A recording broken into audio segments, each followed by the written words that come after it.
नमस्कार दोस्तों, स्वागत है आप सभी का हमारे ऑनलाइन यूट्यूब चैनल पर। और आज फिर लेकर उपस्थित हैं आपके सामने भूगोल खंड के कुछ महत्वपूर्ण पीवाईक्यू के प्रश्न, जिसमें हम लोगों ने अभी तक का काफी सारे प्रश्नों को देख चुके हैं, जो प्लेलिस्ट में उपलब्ध है, आप वहां पे जाके देख सकते हैं।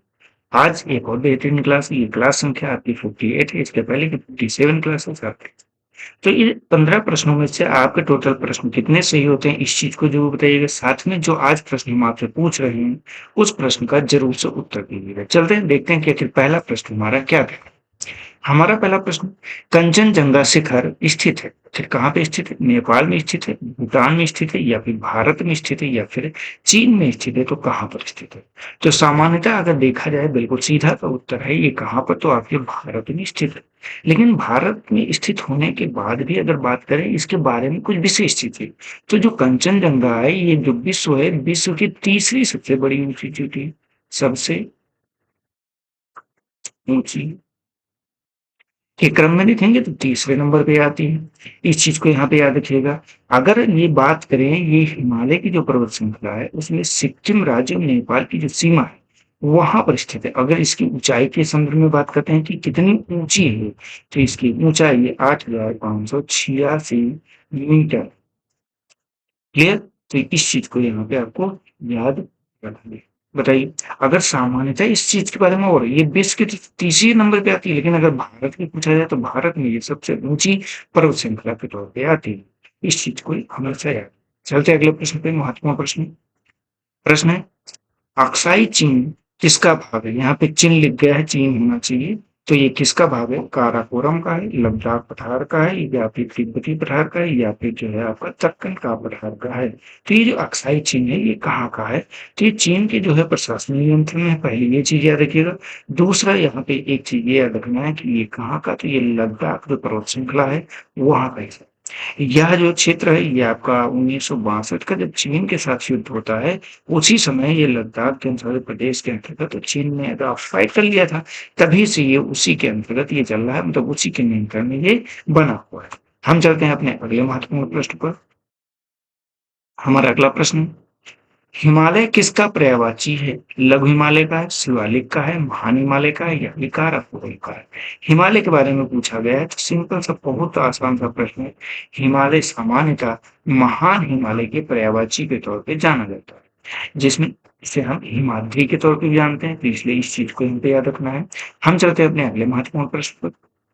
हमारा अगला प्रश्न है, पीर पंजाल श्रेणी पाई जाती है, हिमाचल प्रदेश में पाई जाती है, उत्तराखंड में पाई जाती है, जम्मू कश्मीर में पाई जाती है, या फिर सिक्किम में पाई जाती है?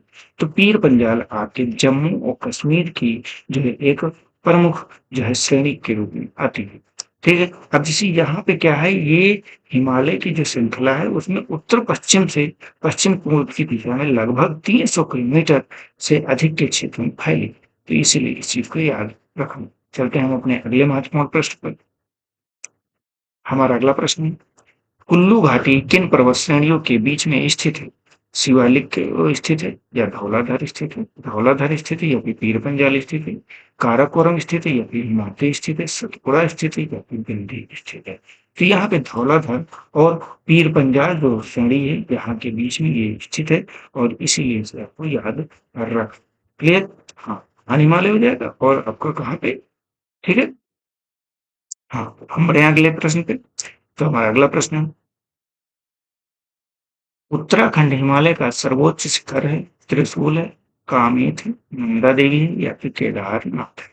तो जो उत्तराखंड है, इसमें नंदा देवी जो है सर्वोच्च शिखर के तौर पर आता है। इसकी अगर समुद्र ऊंचाई से बात करते हैं, समुद्र तल से ऊंचाई, तो ये 7,816 मीटर के आसपास इसकी ऊंचाई। ठीक। ये चमोली जिले में स्थित है, और ये उत्तराखंड की सबसे ऊंची और भारत की सबसे दूसरी ऊंची चोटी के रूप में जाना जाता है। यहाँ पे भारत का सबसे ऊंचा शिखर है। क्लियर? तो इस चीज पे याद रख। बढ़ते अगले प्रश्न पर। हमारा अगला प्रश्न, पूर्वी और पश्चिमी घाट के मिलन स्थल को क्या बनाती है? मतलब कौन सी पर्वत श्रृंखलाएं बनाती है? नीलगिरी पहाड़ियां बनाती है, अन्नामलाई बनाती है, कार्डमम पहाड़ी बनाती है, या फिर अरावली बनाती है? किसको किसको? तो यहाँ पे पूर्वी घाट और पश्चिमी घाट का मिलन स्थल बन गया। यहाँ पे पूर्वी और यहाँ पे पश्चिमी, ये जो मिलन स्थल है इसको क्या कहा जाता है? तो यहाँ पे सामान्यतः आपको याद रखना है कि नीलगिरी की जो पहाड़ियां हैं यही पूर्वी घाट और पश्चिमी घाट के मिलन स्थल के तौर पे जाना जाता है, जिन्हें ब्लू माउंटेन्स के नाम से भी जाना जाता है। और ये तमिलनाडु, केरल और कर्नाटक के संगम पर स्थित है, जहाँ पे तीनों राज्य मिलते हैं वहीं पर है, और ये पश्चिमी घाट के हिस्से के तौर पे जाना जाता है। क्लियर? इस चीज को याद रखिए। अगर यहाँ पे सबसे ऊंची चोटी की बात करते हैं तो यहाँ पे डोडा बेटा है, डोडा बेटा, ये इसकी सबसे ऊंची चोटी के तौर पे जाना जाता है। यहीं पे ऊटी जैसा जो प्रसिद्ध प्रसिद्ध हिल स्टेशन आप जानते हैं, सुनते हैं, आपको ये लगता होगा ये कहीं आपका पहाड़ी एरिया में है, तो ये कहाँ की पहाड़ी एरिया? ये आपका साउथ पहाड़ी के एरिया में है, आपको वहां पे जाना पड़ेगा ऊंटे घूमने के लिए। क्लियर? चलते हैं हम लोग अपने अगले महत्वपूर्ण प्रश्न पर। हमारा प्रश्न, कार्डमम पहाड़ियां स्थित हैं कर्नाटक और गोवा में, केरल और तमिलनाडु में, आंध्र प्रदेश और तमिलनाडु में, केरल और कर्नाटक में। तो कहाँ पर स्थित है? ये सामान्य सा प्रश्न है। इस प्रश्न को आपको सही करना है। इसका सही उत्तर हो जाएगा आपका केरल और तमिलनाडु में यह कार्डमम पहाड़ियां, जिन्हें दूसरा नाम इलायची की पहाड़ियां, ये भी हाल ही में आरओ के पेपर में पूछा गया था कि कार्डमम पहाड़ियां कहाँ है? तो ये आपके दक्षिण भारत में केरल जो इडुक्की जिला है वहां पर स्थित है, और तमिलनाडु की जो राज्य सीमा वहां से मिलती है। इसलिए इस चीज को यहाँ पे याद रखना है। यहाँ पे जैसे बात करें क्या उत्पादित होता है, तो यहाँ पे इलायची सबसे ज्यादा होता है, इसीलिए इसका नाम इलायची पर्वत है। ये पर्वत, इसके अलावा यहाँ चाय हो गया, कॉफी हो गया, काली मिर्च हो गया और सागौन हो गया, इस सब चीजों की खेती होती है। यहाँ पे अनाईमुड़ी जो है यहाँ की ऊंची चोटी है, जो कि 26,500 मतलब 2695 मीटर ऊंची। क्लियर? चलते हैं हम लोग अपने अगले महत्वपूर्ण प्रश्न पर। प्रश्न है, भारतीय प्रायद्वीप की सबसे ऊंची चोटी है महेंद्रगिरी है, अनाईमुड़ी है, डोडा बेट्टा है या फिर मुलायमगिरी है? तो यहाँ पे अनाईमुड़ी जो है भारतीय प्रायद्वीप की सबसे ऊंची चोटी के तौर पे जाना जाता है। ये कहाँ पे? ये पश्चिमी घाट का जो इडुक्की जिला है वहां पर आपको मतलब केरल का इडुक्की जिला पश्चिमी घाट में स्थित है। इसकी ऊंचाई की अगर बात करते हैं कितनी ऊंची है, तो 2695 मीटर ये ऊंची। क्लियर? इसे दक्षिण भारत का एवरेस्ट के नाम से भी इसे जानते हैं। हम बढ़ते हैं अपने अगले मतलब अगले इंपॉर्टेंट क्वेश्चन पे। हमारा प्रश्न, नंगा पर्वत स्थित है हिमाचल प्रदेश में, उत्तराखंड में, लद्दाख में या फिर जम्मू और कश्मीर? तो कहाँ पर है बेटा? तो ये आपका डी विकल्प इसका सही होगा। ये जम्मू और कश्मीर जो क्षेत्र है वहां पर ये नंगा स्थित है। ये हिमालय पर्वत की अगर बात करते हैं तो सबसे जो पश्चिमी छोर है वो कहलाता है, और दुनिया का 9वां सबसे ऊंचा पर्वत के तौर पे जाना जाता है। इसे सामान्यतः अगर ऊंचाई की बात करते हैं कि इसकी ऊंचाई कितनी है, तो 8,126 मीटर ऊंची है। और ये जो पाकिस्तान प्रशासनिक क्षेत्र है कश्मीर, जिसे गिलगित बाल्टिस्तान कहा जाता है, उसके दिया मेर जिले में सिंधु नदी के किनारे स्थित है। क्लियर बेटा? बताइए, यहाँ तक क्लियर हो गया? चलते हैं अगले महत्वपूर्ण प्रश्न पर। प्रश्न है, लघु हिमकाल माना जाता है 1400 से 1550 ईस्वी में, 1500 से 1650 ईस्वी, 1650 से लेकर 1870 ईस्वी में, 1800 से 1950 ईस्वी में। तो यहाँ पर आपको सीध करके याद रखना, 1650 से लेकर 1870 का जो समय था इसे आपका हिम लघुकालीन लिटिल आइस एज के तौर पे जाना जाता है।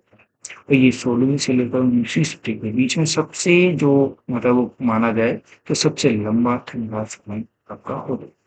यहाँ पे जो हिमनद है और विस्तार वैश्विक तापमान जो है उसमें कमी कितनी दर्ज की गई थी? 0.6 डिग्री सेंटीग्रेड। ये इतनी कमी दर्ज की गई उस समय, इसीलिए ही सबसे ठंडे तौर पे इसे लघु हिमकाल के तौर पे जाते। बढ़ते हम अपने अगले प्रश्न पर। हमारा अगला प्रश्न है, अंडमान और निकोबार द्वीप समूह का की सबसे ऊंची चोटी है mount Harry, yet, sandal peak या फिर नारकोंडम या फिर माउंट फुलियो? तो यहाँ पे आपको ये याद रखना है कि इसका क्या सही है। तो ये सैंडल जो पीक है ये अंडमान निकोबार की सबसे ऊंची चोटी के तौर पे जाना जाता है। कौन सा? Sandal peak. प्रश्न इंपॉर्टेंट है, कई बार पेपर में पूछा गया है। और ये कहाँ पे है? तो ये बेटा आपका उत्तरी कहाँ पे? तो उत्तरी अंडमान में ये स्थित है। इस चीज पे देखिएगा, चोटी की अगर ऊंचाई की बात करते हैं तो 732 मीटर ही है, लेकिन फिर भी ये सबसे ऊंची चोटी के तौर पे जाना जाता है। यहाँ की जैव विविधता काफी अलग है, तो इसीलिए इसे बढ़ाना पड़ता है। हम बढ़ते हैं अपने अगले महत्वपूर्ण प्रश्न पर। हमारा अगला प्रश्न, कुल्लू घाटी स्थित है, शिवालिक धौलाधर के बीच में, धौलाधर पीर पंजाल के बीच में, काराकोरम और हिमाद्री के बीच में, सतपुड़ा और बिंद के बीच में। तो यहाँ पे आपको ये याद रखना, इसका बी विकल्प सही हो जाएगा। जो धौलाधर और पीर पंजाल के बीच में है, यहाँ पर स्थित है कौन? आपकी कुल्लू घाटी। ये हिमाचल प्रदेश राज्य में स्थित है। कहाँ पर है? हिमाचल प्रदेश में स्थित है। ये एक चीज इंपॉर्टेंट होगी। इसके अलावा अगर बात करते हैं, मुख्य रूप से बात करें, तो ये आपका जो लोअर हिमालय है, इसके अलावा जो ग्रेट हिमालय रेंज है, उसके बीच में स्थित है। इसे देवताओं की घाटी के तौर पे भी जाना, किसको में? देवताओं की घाटी, इस रूप में भी इसे हम जानते हैं। चलते हैं हम लोग अपने अगले महत्वपूर्ण प्रश्न। हमारा अगला प्रश्न, सबसे नवीन हिमालय पर्वत श्रेणी है, महान हिमालय है, लघु हिमालय है, शिवालिक है या फिर काराकोरम। तो यहाँ पे आपको इस चीज को याद रखना है कि जो शिवालिक पर्वत श्रेणियां हैं, ये क्या है? ये सबसे नवीन हिमालय पर्वत श्रेणी के तौर पे जाना जाता है। यहाँ पर अगर बात करते हैं तो ये हिमालय का उप हिमालय के तौर पे भी कहा जाता है। और ये अगर सामान्यतः जो उसकी ऊंचाई है, ये 900 से लेकर 1500 मीटर के आसपास इसकी औसतन एक ऊंचाई है। और ये सबसे नवीन श्रेणी है, सबसे बाद में निर्मित पर्वत के तौर पर शिवालिक को जानते हैं। क्लियर बेटा? हम बढ़ते हैं अपने अगले महत्वपूर्ण प्रश्न पर। हमारा अगला प्रश्न है, धौलाधर एवं पीर पंजाल श्रेणीगण अवस्थित है, महान हिमालय में, लघु हिमालय में, शिवालिक में या फिर काराकोरम। तो यहाँ पे आपको याद रखना है कि धौलाधर और पीर पंजाल श्रेणियां हैं, ये आपके लघु हिमालय में स्थित है। क्लियर हो गया? तो आज के ये हमारे 15 प्रश्न थे। इसमें से कितने प्रश्न आपके सही होते हैं, इस चीज को कमेंट करिएगा। आज के प्रश्न को देख रहे हैं, इसका उत्तर आपको कमेंट में देना है। नर्मदा एवं तापी नदियों द्वारा घिरी पहाड़ियां जो हैं कौन कौन सी? बिंद है, अरावली है, सतपुड़ा है या फिर मैकाल है। उत्तर का रहेगा आपका इंतजार। देख लेते हैं, कल जब मैंने आपसे प्रश्न पूछा था, उस प्रश्न का उत्तर, इलाहाबाद की संधि किस वर्ष संपन्न हुई थी? 1757 में हुई थी, 1764 में हुई थी, 1765 में हुई थी या 1772 में हुई थी। तो यहाँ पे बेटा आपको ये याद रखना है कि जो यहाँ की संधि है, यहाँ की संधियां मुख्यतः आपकी कैसी? दो संधि। पहली चीज क्या होगी? दो संधियां होती हैं। अच्छा, ये दोनों होती कब है? तो ये 1765 में होती है। ये आपका सी विकल्प सामान्यतः सही। लेकिन जो इसकी पहली संधि होती है, ये आपकी 12 अगस्त 1765 में होती है। और जो दूसरी संधि होती है, ये कब होती है? ये आपकी 16 अगस्त को, 16 अगस्त 1765।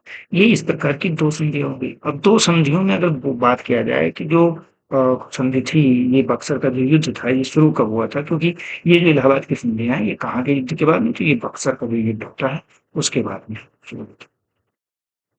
बक्सर बक्सर का युद्ध आपका 1764 में हुआ था। और इस युद्ध की अगर बात करें तो इसमें 3 लोग थे। एक रॉबर्ट क्लाइव शामिल था, उस समय का वायसराय था। और इसके अलावा अगर बात करते हैं कौन-कौन शामिल थे, तो सम्राट तो जो शाह आलम द्वितीय थे, वो शामिल थे। अवध के नवाब जो थे, सिद्धार्थ वो शामिल थे। इसके अलावा अगर बात करें तो आपके ये जो हाँ, तो इसमें देखिए, ये जो पहली संधि होती है, ये किसकी मध्य होती है? तो ये आपके जो रॉबर्ट क्लाइव की मध्य होती है। इसके अलावा जिन अवध के नवाब होते हैं ना, और शाह आलम द्वितीय होते हैं, इनके बीच में, जिसमें बंगाल हो गया, कहाँ था?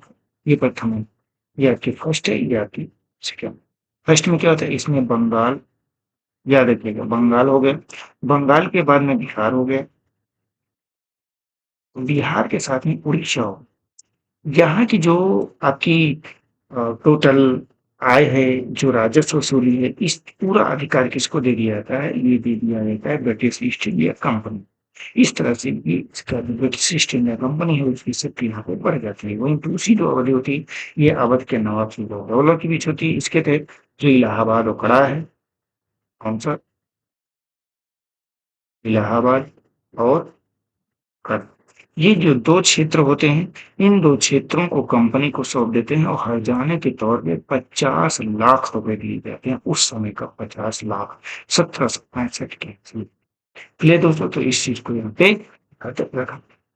अब देख लेते हैं कि कल जो हमारी क्लास रहेगी, हमारी राज्य व्यवस्था के संबंध में रहेगी। जरूर से जरूर जुड़िएगा। और हम मिलेंगे नेक्स्ट वीडियो में। हमारे चैनल को सब्सक्राइब कीजिए, वीडियो को लाइक कीजिए और अधिक से अधिक अपने दोस्तों को भी कर दीजिए। ताकि ज़्यादा से ज़्यादा लोग जुड़ सकें। मिलते हैं नेक्स्ट वीडियो में, तब तक के लिए जय हिंद, जय भारत, आपका दिन